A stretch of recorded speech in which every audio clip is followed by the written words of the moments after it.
So you want to be a super successful YouTuber and make millions of dollars. Well, honestly,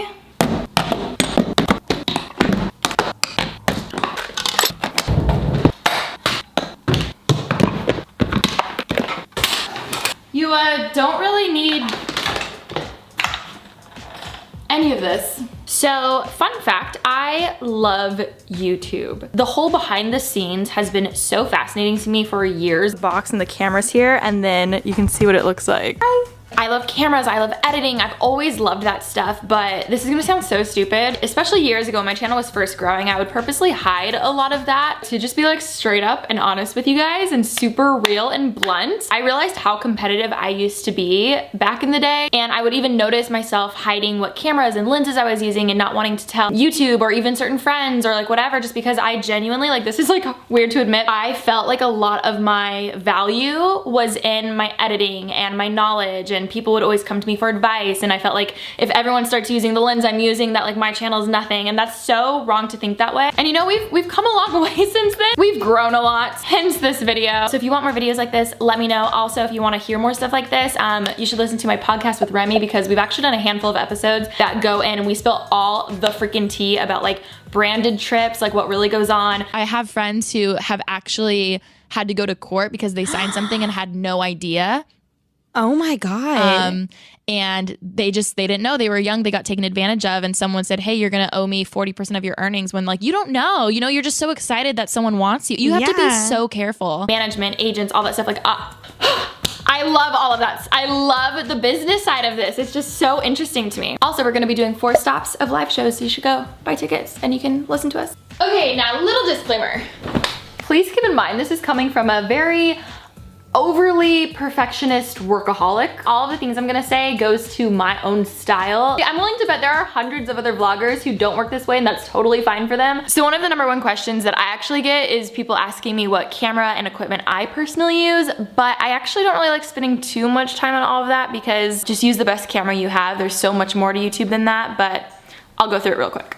For this channel, I usually use a Canon 5D Mark IV, and I love a nice wide lens. My favorite is the Canon 16 to 35mm 2.8. I use it pretty much every single day. I love it so good. Now, a wider aperture equals a blurrier background, so if you want that nice beauty guru look, that's what I'll usually do. 1.2 50mm is butter. And if you didn't know, I do have a second channel, which is my vlog channel, Alicia Marie Vlogs. Go subscribe. And I am constantly trying out different cameras, but I usually always come back to the Canon M5. I love the flip down screen, and I love the fact that I can add a mic on top. Now, what I would actually recommend is the Canon G7X Mark II or a Canon M6 for first time vloggers, because it has a flip up screen. But your girl over here loves some good audio. Should I do an ASMR video? I think I should. Which is why I'm sacrificing myself on a tripod to be able to have good audio, but it really just comes down to preference. There is no perfect vlog camera out there yet, so just find one that works for you. So, believe it or not, natural lighting is actually like the best. I recommend that more than anything, especially getting like sheer curtains like this. It kind of works as a natural diffuser. It's amazing. But if I do use a light, I love using a ring light. A lot of YouTubers use this. You can get like, they're not that expensive, but I love it because 1, it's super easy to use, and 2, it makes your skin look freaking airbrush. Like, it makes your skin look good. Show it, don't say it. This is legit one of the biggest secrets that I used to keep to myself. Don't tell us that you went grocery shopping. Show us that you went grocery shopping. Don't tell us that you went to Target. Show us that you went to Target. So the main reason why I'm here, honestly, there's such a difference from just sitting in your car saying everything you did that day to actually showing the audience, you know, your whole day. I want to see you going into the store, and I want to see you going in picking out your favorite items. like, I genuinely am obsessed. I even want to see you struggling deciding if you should buy something or freaking out over home decor.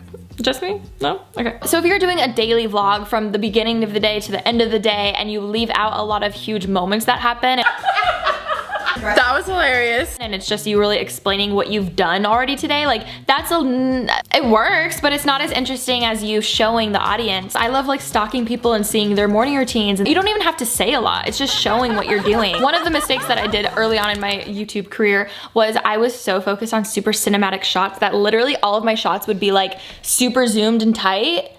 and like that was it. Like wide angles, this is me trying to get a thumbnail. Wide angles show you so much more of like someone's setting, and I feel like that helps add a lot to your story or your daily vlog. It's kind of like an establishing shot of just showing where I am, opposed to literally this the whole time. Literally just go watch all of my old videos because like no one wants to see a room tour like that. Insert room tour. An overview, that way you can see my entire room all together first.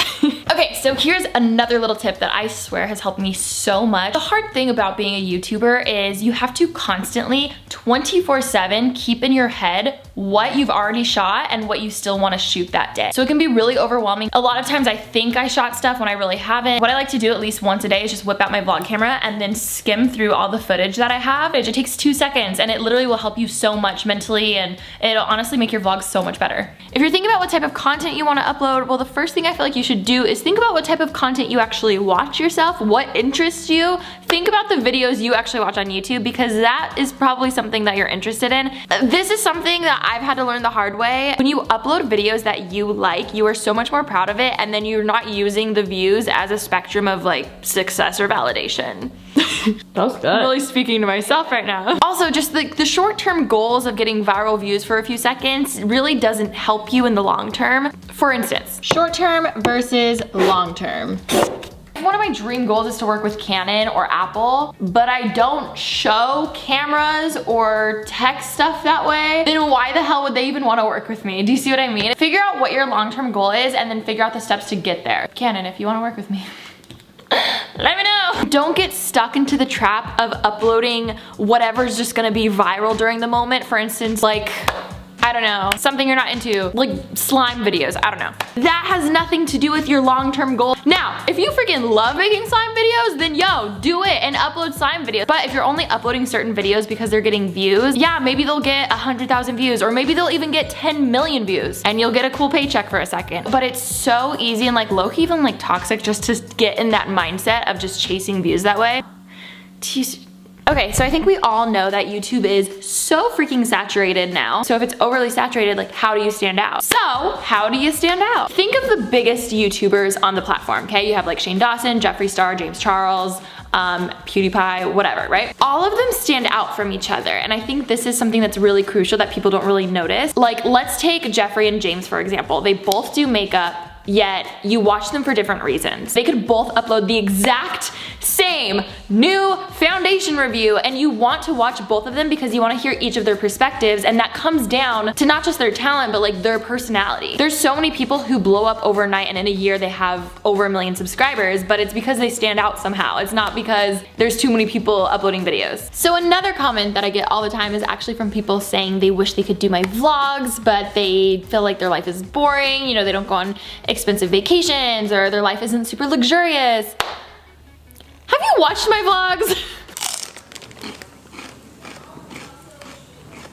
Literally, I feel like every single vlog, I pretty much do the same thing. I get ready, I make coffee, I maybe go shopping. That's the fun part about YouTube, is doing the same thing 20 different times, but showing it 20 different ways. Like, for instance, when I get ready in the morning, some days I'll do a chit chat, get ready with me, and I'll do my makeup. Some days I'll do a time lapse. Some days I'll do like a clicky ASMR thing. Like, it's just, I think that's the fun part, where you get to be creative. Believe it or not, my favorite vlogs are actually home vlogs. Like, I love people just chilling, living their life, doing their thing, making their coffee. That's just like what I like watching. Okay, so my next secret is, if you yourself can't sit through your own video that you have spent days and hours making, then no one else will. Okay, so if you're watching your final video and you're already bored watching it and you haven't even published it yet, then change something. Maybe cut that one part out that's not that crucial, or add graphics, sound effects. Also, feel free to ask a friend to watch your video with them, and don't watch the video with them, but watch them watching your video. See every single time they look down at their phone, because even though they're watching and they're trying to be a good friend for you, they're still getting distracted and they're getting bored, so then they check their phone. And then literally take notes of certain timestamps of when they're not paying attention. I have my 3 or 4 go-to people that I always send my videos to beforehand, because it's so important to have good audience retention, which is the actual amount of time that a user watches your video, like what percentage of the video they watch, is so freaking important to the YouTube algorithm. So if you want to be successful, you need to have engaging videos. People need to watch your videos, which kind of makes sense. So yeah, just like clickbaiting and stuff actually can hurt your channel, because if you're just clickbaiting, people are gonna be clicking out really fast, and it's not good, fam. So it's worth taking your time. Okay, so one of the #1 questions that I've gotten over the years is just from people asking, but how did you actually get millions of subscribers? Like, I'll explain the whole thing like, oh, I was consistent, blah, blah, blah. They're like, no, but how did you get the subscribers? It's almost like they want it to be this huge like secret key or just secret that if I tell them, boom, they'd have subscribers overnight too. It's just being yourself, which is so cliche. I know you're not wanting that answer. Okay, let's talk money. So I think it's not a secret anymore that you can make a lot of money if you are a successful YouTuber. Keyword can. I can confidently say if you are just in this for the money, girl, there's no, girl, guy, dude, whatever, people, there's no way. Like, you won't survive. But if you aren't just in it for the money and you really do love YouTube and you have a passion for making videos, then here are some tips that I actually give my friends who are just starting out and they're growing their following. So here's the real tips, the real tea. The money will come. It may take a while. Guys, for me, it took 4 freaking years. But let's be real, the way you get money is from having good enough content to gain a following that wants to watch that content, to growing your viewers so much that brands and advertisers notice that you have a following, that they'll wanna work with you and promote their products. That is the tea. There are no shortcuts, and guys, honestly, if there were, I would tell you. Okay, so yeah, I just wanted to let you guys know that you don't have to have the nicest camera or the nicest equipment or spend thousands and thousands of dollars. Like, you can still have a very successful channel without all of that. And when it comes to making money, like, don't worry about the money, because if you love what you're doing in anything in life, in any career, like, if you love what you're doing, the money will come. You just love what you're doing, and that is so much more important. And I'm just like, I feel like I'm preaching. Also, I don't know if you guys can tell, I am so sick. But yeah, I hope that this helps some of you guys out if you're starting YouTube, if you've done it for 10 years, if whatever. And if you want more videos like this, let me know, because there is so much more that I didn't even cover. I feel like there's so much more that I could talk about. But yeah, I love you guys so much. And yeah, I'll see you guys next week with a new video, and yeah, bye. Mwah.